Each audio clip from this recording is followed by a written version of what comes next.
नमस्कार दोस्तों, today is my second lecture. First lecture में हमने पढ़ा था प्रेजेंट इंडिफिनिट टेंस का अफर्मेटिव टेंस। तो आज उसी को हम आगे बढ़ाते हुए प्रेजेंट इंडिफिनिट टेंस का ही नेगेटिव सेंटेंस पढ़ेंगे। कौन सा tense? Negative sentence.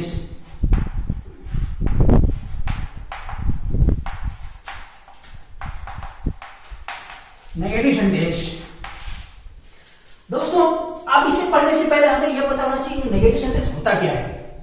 Negative sentence उसे कहते हैं जो नकारात्मक, मतलब कोई भी वाक्य को नकारा जाए, मतलब सीधे सीधे लग रहा है, शब्द से ही लग रहा है कि नेगेटिव मतलब नकारात्मक। हम किसी चीज को नकारते हैं, उसी को हम क्या कहते हैं? Negative sentence. आओ अब हम देखते हैं इसको हम कैसे ट्रांसलेट करते हैं इंग्लिश में। तो सबसे पहले ट्रांसलेट करने के लिए सबसे पहले हमें उसका फार्मूला पता होना चाहिए। तो फार्मूला यह है, सब्जेक्ट प्लस डू और does plus not plus verb की first form plus object plus other. यह फार्मूला है। अब इसी फार्मूले का हम आपको एग्जाम्पल बताएंगे। एग्जाम्पल है जैसे रमेश अपना पाठ नहीं याद करता है। मैंने वाक्य लिखा है रमेश अपना पाठ नहीं याद करता है। अब इसी वाक्य को हमें इस फार्मूले पर रखना है। इसी फार्मूले के आधार पर इसको हमको अंग्रेजी में ट्रांसलेट करना है। तो अब हम सबसे पहले हमें ढूंढना है सब्जेक्ट। सब्जेक्ट क्या है? रमेश। तो रमेश। अब सवाल उठता है डू और डज। अब हम डू और डज में से कोई एक लगाना है हमें। अब ये डू डज है क्या? ये दोस्तों हेल्पिंग वर्ब है। क्या है? हेल्पिंग वर्ब है। अब ये हेल्पिंग वर्ब हमें किसके अनुसार लगाना है? इस सब्जेक्ट के अनुसार लगाना है। तो सब्जेक्ट के अनुसार लगाना है, तो अब हमें डू और डज में से कोई एक लगाना है। तो सबसे पहले हमें यह पता होना चाहिए कि डू किसके साथ लगता है और डज किसके साथ लगता है। और दोस्तों हम बताते हैं सिंगुलर अगर सिंगुलर सब्जेक्ट है तो सिंगुलर सब्जेक्ट है तो हम क्या लगाते हैं? डज लगाते हैं। अगर प्लूरल सब्जेक्ट है तो हम क्या लगाते हैं? डू लगाते हैं। सिंगुलर सब्जेक्ट के साथ डज, प्लूरल सब्जेक्ट के साथ डू। तो अब हमें यह पता होना चाहिए कि सब्जेक्ट क्या है। तो पिछले वीडियो में मैंने आपको बताया था कि सिंगुलर और प्लूरल होता क्या है। तो अब यहां पे हमें सिंगुलर सब्जेक्ट में रमेश नाम सिंगुलर है, इसलिए हमें क्या लगेगा? यहां पे डज लगेगा, डज। अब इसके बाद नॉट। अब यहां पे हमें वर्ब की फर्स्ट फॉर्म का प्रयोग करना है। किसका प्रयोग करना है? वर्ब की फर्स्ट फॉर्म का प्रयोग करना है। तो वर्ब इसमें क्या है? याद करना। याद करने का रिमेंबर भी कहते हैं, लर्न भी कहते हैं। तो लर्न। अब रमेश अपना पाठ। अब ऑब्जेक्ट क्या है? अपना पाठ। तो अपना रमेश के लिए अपना शब्द के प्रयोग करते हैं हिज। अब यहां क्या हो जाएगा? हिज लेशन। अब दोस्तों ये आपका वाक्य कंप्लीट हो गया। कैसे? देखो, रमेश अपना पाठ नहीं याद करता है। अब हमें इसी फार्मूले, देखो मैंने बताया सब्जेक्ट डू और डज में से कोई एक। अगर सिंगुलर सब्जेक्ट है तो डज, प्लूरल है तो डू। तो मैंने सिंगुलर सब्जेक्ट इसलिए क्या लगा दिया? डज लगा दिया। उसके बाद नॉट, उसके बाद वर्ब की फर्स्ट फॉर्म, उसके बाद ऑब्जेक्ट इसमें क्या है? अपना पाठ। तो अपना पाठ के लिए मैंने क्या लगा दिया? हिज लेशन। ये वाक्य आपका कंप्लीट हो गया। अब मैं एक दूसरा वाक्य लेता हूं, जैसे तुम क्रिकेट नहीं खेलते हो। तुम क्रिकेट नहीं खेलते हो। अब सेकेंड वाक्य, अब इसको हम बनाएंगे इसी फार्मूले पर। तो सबसे पहले सब्जेक्ट क्या है? यू। तो यहां पे हो जाएगा यू। अब यहां पे डू और डज में से कोई एक हमें लिखना है। तो डू और डज में से कोई एक लिखना है। तो अब यहां सब्जेक्ट क्या है? प्लूरल है। तो प्लूरल के साथ अभी मैंने बताया क्या लगता है? डू लगता है। डू लगा दिया। उसके बाद नॉट, उसके बाद वर्ब इसमें क्या है? खेलते हैं।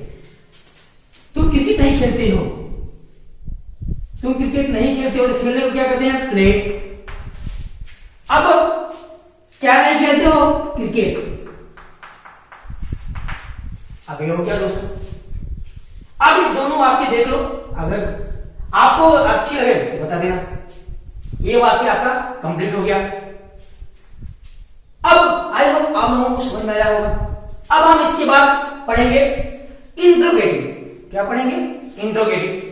अब इंट्रोगेटिव के लिए आप देखो, उसके लिए हमें सबसे पहले पता होना चाहिए कि इंट्रोगेटिव होता क्या है। तो उसके लिए मैं आपको बता रहा हूं, देखो ध्यान से देखना।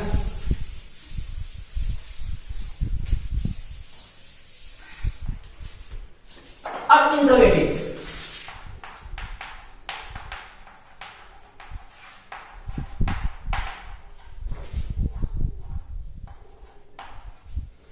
Interrogative sentence. तो दोस्तों पहले इंट्रोगेटिव मतलब प्रश्नवाचक। हम जिससे प्रश्न पूछते हैं, यह पता चलता है कि हमें क्या पूछा है, कौन क्या पूछ रहा है, तो वह प्रश्नवाचक होता है। जैसे क्या तुम खाना खाते हो, तुम कहां रहते हो, तुम स्कूल कब जाते हो। तो यह चीजें जो कब, क्यों, कहां, कैसे, ये जो शब्द हम यूज करते हैं वह कौन सा शब्द कहलाता है? इंट्रोगेटिव। तो इस ऐसे वाक्यों को हम जब अंग्रेजी में ट्रांसलेट करते हैं तो उसको हम दो प्रकार से बनाते हैं। तो वह दो प्रकार से बनाते हैं। तो सबसे पहले हम पहला प्रकार देखेंगे जिसको हम क्या से शुरू करते हैं। किससे शुरू करते हैं? क्या से। जो हिंदी वाक्य क्या से शुरू होते हैं, जैसे क्या तुम स्कूल जाते हो, क्या तुम क्रिकेट खेलते हो, क्या तुम बाजार जाते हो, क्या मोहन अपना कार्य करता है। ऐसे वाक्य जो मतलब क्या से शुरू होते हैं, ऐसे वाक्य जो क्या से शुरू होते हैं, तो उसका जब हम ट्रांसलेट करते हैं इंग्लिश में, तो सबसे पहले हम क्या लिखते हैं? उसके लिए हम सबसे पहले देखेंगे फार्मूला। तो सबसे पहले हम क्या लिखते हैं उसमें? Helping verb. क्या लिखते हैं? Helping verb. उसके बाद सब्जेक्ट, उसके बाद वर्ब की फर्स्ट फॉर्म, उसके बाद ऑब्जेक्ट, उसके बाद अदर, उसके बाद क्वेश्चन मार्क। ये आपका फार्मूला हो गया। अब फार्मूले में ही हम एग्जाम्पल लिखेंगे, देखेंगे। जैसे क्या मोहन अपना कार्य करता है। क्या मोहन अपना कार्य करता है, ये वाक्य हो गया। इस वाक्य को इसी फार्मूले का आपको रखना है। तो सबसे पहले हमें क्या लिखना है? क्या आया हुआ है। तो जब भी हिंदी वाक्य क्या से शुरू होता है तो उस वाक्य का जब हम इंग्लिश में ट्रांसलेट करते हैं तो सबसे पहले हम क्या लिखते हैं? Helping verb. और हेल्पिंग वर्ब इस टेंस का कहने का मतलब हमारा है, यहां पे हम डू और डज में से कोई एक लिखेंगे, वो भी किसके अनुसार? सब्जेक्ट के अनुसार। सब्जेक्ट यहाँ पे क्या है? मोहन। तो मोहन सिंगुलर है, इसमें हम क्या लगाएंगे? Do does. यहां पे क्या लगाएंगे? डज लगाएंगे। अब यहां पे मैंने लगा दिया डज। उसके बाद क्या है? सब्जेक्ट, तो मोहन हो गया। अब उसके बाद वर्ब इसमें क्या आ गया? करना। तो यहां पे क्या हो गया? डू। डज मोहन डू अपना कार्य, ऑब्जेक्ट क्या है इसमें? अपना कार्य, हिज वर्ब। दोस्तों अब ये वाक्य कंप्लीट हो गया। Does Mohan do his verb. क्या मोहन अपना कार्य करता है। ये तो था पहला। इसी में मैं आपको एक वाक्य और बता देता हूं। जैसे क्या तुम बाजार जाते हो। क्या तुम बाजार जाते हो। अब ऐसे वाक्यों का ट्रांसलेशन सबसे पहले हमें क्या लिखना? क्या आया हुआ है। क्या आता है तो मैंने बता दिया, मैं डू और डज में से कोई एक लिखना है। तो किसके अनुसार? सब्जेक्ट के अनुसार। अब यहाँ पे सब्जेक्ट क्या है? यू। तो यू बहुवचन है, इसलिए हम यहाँ पे क्या लिखेंगे? डू लिख दिया। उसका सब्जेक्ट यू। उसके बाद ऑब्जेक्ट सॉरी वर्ब क्या है? जाना, गो। उसके बाद आपका क्या है? ऑब्जेक्ट क्या है? बाजार। यहाँ पे क्या हो जाएगा? मार्केट। यह हो गया। डू यू गो मार्केट, या टू, यहाँ पे टू भी लगा दो, कोई दिक्कत नहीं। Do you go to market, क्या तुम बाजार जाते हो। यह आपका वाक्य हो गया। आई होप आप लोगों को ये समझ में आया होगा। अब इसलिए मैंने आपको बताया कि दो प्रकार से, ये तो पहला था। अब दूसरा जो वाक्य होता है प्रश्नवाचक, उसको हम कैसे बनाते हैं, उसको जानने के लिए अब हमें देखना है। उसको देखो,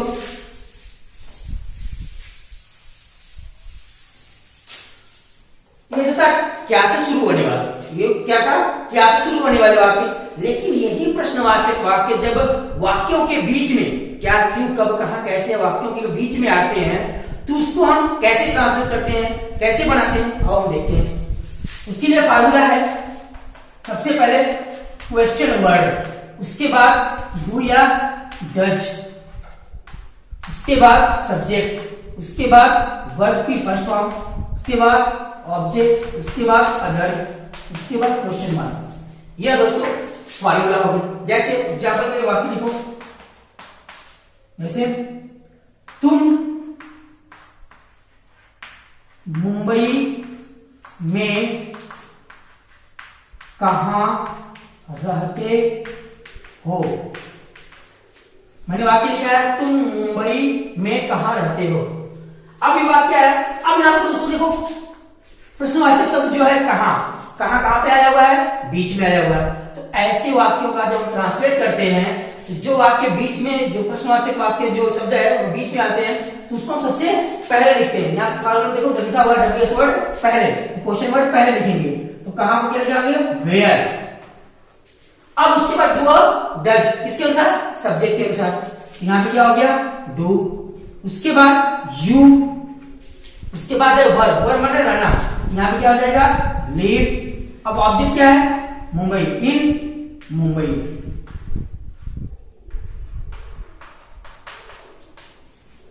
ये पूरा हो गया दोस्तों, ये कंप्लीट वाक्य हो गया।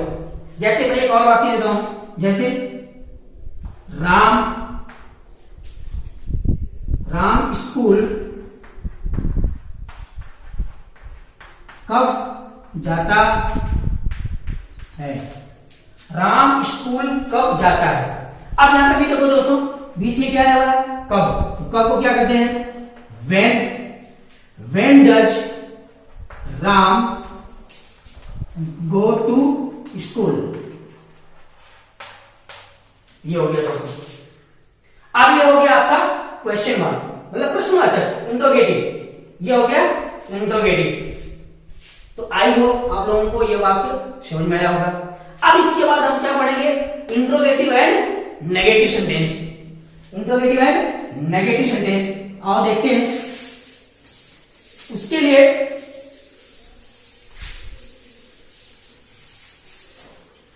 Interrogative and negative sentence,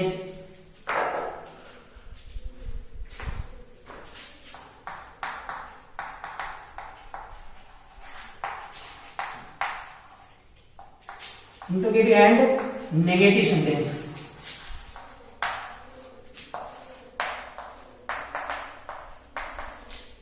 interrogative and negative sentence, प्रश्नवाचक और नकारात्मक, कहने का मतलब दोनों साथ में, प्रश्न भी पूछा रहेगा और नकारात्मक निगेटिव भी रहेगा, उसमें दोनों साथ में रहेंगे। तो उसके वाक्य को बनाने के लिए सबसे पहले हम फार्मूला लिखेंगे। सबसे पहले हेल्पिंग वर्ब, सीधा लिखो डू और डज, डू और डज, उसके बाद सब्जेक्ट, उसके बाद नॉट, उसके बाद वर्ब की फर्स्ट फॉर्म, उसके बाद ऑब्जेक्ट, उसके बाद अदर, उसके बाद क्वेश्चन मार्क।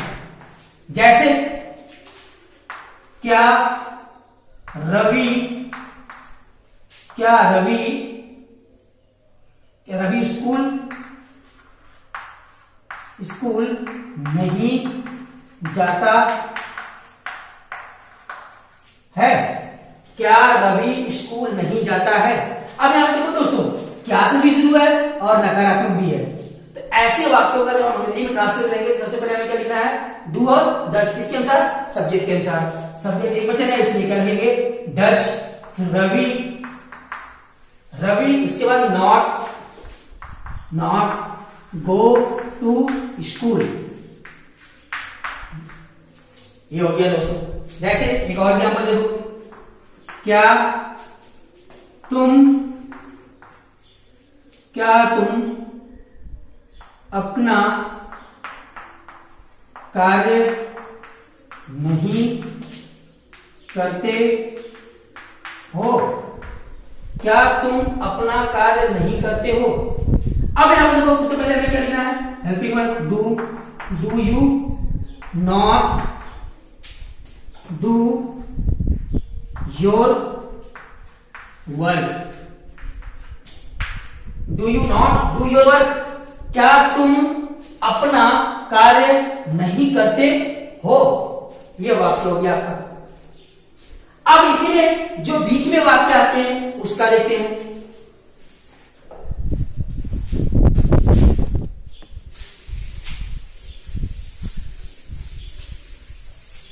इसके लिए उसमें कोई बदलाव नहीं है, सिर्फ आपको यह जानना कि क्या से शुरू प्रश्नवाची के बीच में आते हैं। उसके लिए फार्मूला है, पहले क्वेश्चन वर्ड, उसके बाद डू या डच, उसके बाद सब्जेक्ट, उसके बाद नॉट, उसके बाद वर्ब की फर्स्ट फॉर्म, उसके बाद ऑब्जेक्ट, उसके बाद अदर। क्वेश्चन मार्क जैसे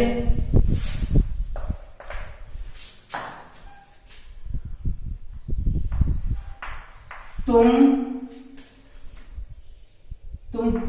फुटबॉल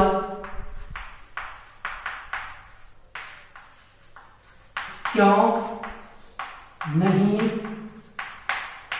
खेलते हो? अब यहां पे देखो दोस्तों, क्यों और नहीं बीच में आया हुआ है। अब इसके लिए हम क्या करेंगे? सबसे पहले हमें क्यों का लिखना है, क्वेश्चन वर्ड है, यहां पे क्या हो जाएगा? Why do you not play football?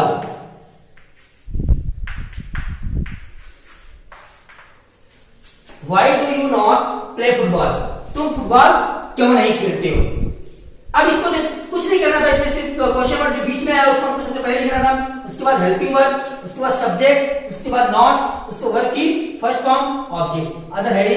Note दो इसको।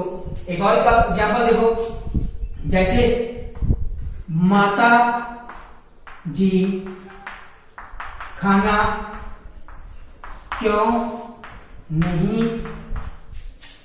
पकाती हैं, बनाती हैं?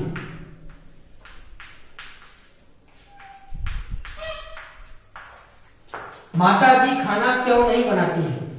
अब यहां पे देखो क्यों बीच में आया, यहां पे क्या हो जाएगा? Why does mother not cook food. ये हो गया दोस्तों।